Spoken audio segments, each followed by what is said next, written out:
സംവിധായകൻ രഞ്ജിത്ത് റിമാൻഡിൽ. ലൈംഗികാതിക്രമ കേസിൽ അറസ്റ്റിലായ സംവിധായകൻ രഞ്ജിത്തിനെ 14 ദിവസത്തേക്ക് റിമാൻഡ് ചെയ്തു. എറണാകുളം സബ് ജയിലിലാണ് രഞ്ജിത്തിനെ പാർപ്പിക്കുക. പീഡനക്കേസിൽ അറസ്റ്റിലായ രഞ്ജിത്തിനെ കൊച്ചിയിൽ മജിസ്ട്രേറ്റിന്റെ വസതിയിലെത്തിച്ചാണ് പോലീസ് റിമാൻഡ് ചെയ്തത്. ജാമ്യാപേക്ഷ ഫയൽ ചെയ്തിട്ടുണ്ടെന്ന് രഞ്ജിത്തിന്റെ അഭിഭാഷകൻ പറഞ്ഞു. തൊടുപുഴയിൽ നിന്നും കസ്റ്റഡിയിലെടുത്ത രഞ്ജിത്തിനെ രാത്രിയാണ് പോലീസ് കൊച്ചിയിലെത്തിച്ചത്. ആരോഗ്യ പ്രശ്നങ്ങൾ പറഞ്ഞതിനെ തുടർന്ന് എറണാകുളം ജനറൽ ആശുപത്രിയിൽ പ്രവേശിപ്പിച്ചിരുന്ന രഞ്ജിത്തിനെ രാവിലെ ഡോക്ടർമാരെത്തി പരിശോധിച്ചു.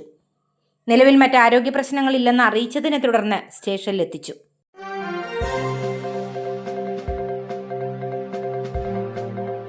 LPG സിലിണ്ടറുകളുടെ വില കുത്തനെ വർദ്ധിപ്പിച്ചു.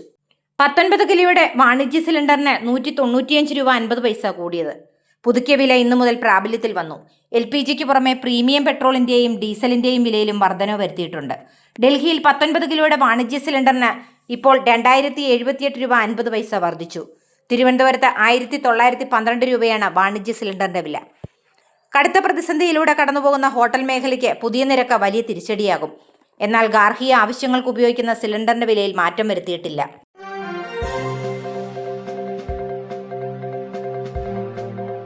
സപ്ലൈകോ ഈസ്റ്റർ വിഷു ഫെയറുകൾ ഇന്ന് തുടങ്ങും. ഇന്നു മുതൽ ഏപ്രിൽ 14 വരെ ചന്തകൾ പ്രവർത്തിക്കും.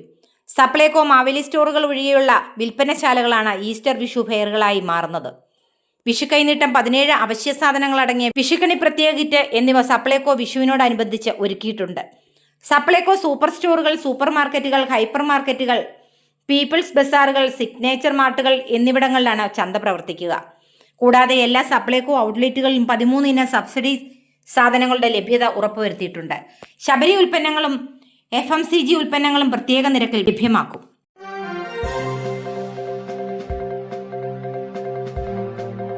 ഏറ്റുമാനൂർ പേരൂക്കവലയിൽ വൻ തീപിടുത്തം.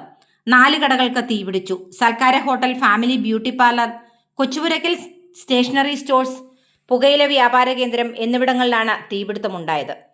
ഇന്ന് പുലർച്ചെ 1:20ഓടെയായിരുന്നു സംഭവം. കൊച്ചുപുരക്കൽ ട്രേഡേഴ്സ് നിന്നാണ് തീ പടർന്നതെന്നാണ് പ്രാഥമിക നിഗമനം. കോട്ടയത്തു നിന്നും അഗ്നിരക്ഷാസേനയുടെ 2 യൂണിറ്റ് എത്തി തീ അണയ്ക്കാനുള്ള ശ്രമം തുടരുകയാണ്. സൽക്കാര ഹോട്ടലിലെയും പുകയില വ്യാപാര കേന്ദ്രത്തിലെയും തീ അണയ്ക്കാൻ കഴിഞ്ഞെങ്കിലും മറ്റ് 2 കടകളിലും അഗ്നിബാധ തുടരുകയാണ്. തീ പിടിക്കുന്നത് കണ്ട മത്സ്യ മാർക്കറ്റിലെ തൊഴിലാളികളാണ് ആദ്യം രക്ഷാപ്രവർത്തനം നടത്തിയത്. ഇവർ അറിയിച്ചതിനെ തുടർന്ന് രാത്രി ഇലക്ഷൻ ഡ്യൂട്ടിക്കെത്തിയ BJP, കോൺഗ്രസ്, CPM പ്രവർത്തകരും ചേർന്ന് തീ അണയ്ക്കാൻ ശ്രമിച്ചെങ്കിലും പരാജയപ്പെട്ടതോടെയാണ് വിവരം അഗ്നിരക്ഷാസേനയെ അറിയിച്ചത്.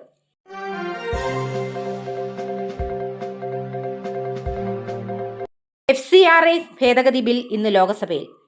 ഭേദഗതി നീക്കത്തിനെതിരെ വിവിധ ക്രൈസ്തവ സഭകളും രാഷ്ട്രീയ പാർട്ടികളും പ്രതിഷേധം ശക്തമാക്കിയിരിക്കെയാണ് ബിൽ ഇന്ന് വീണ്ടും സഭയിലെത്തുന്നത്. കേരളത്തിൽ നിന്നുള്ള UDF, LDF MPമാർ ഡൽഹിയിൽ എത്തിയിട്ടുണ്ട്.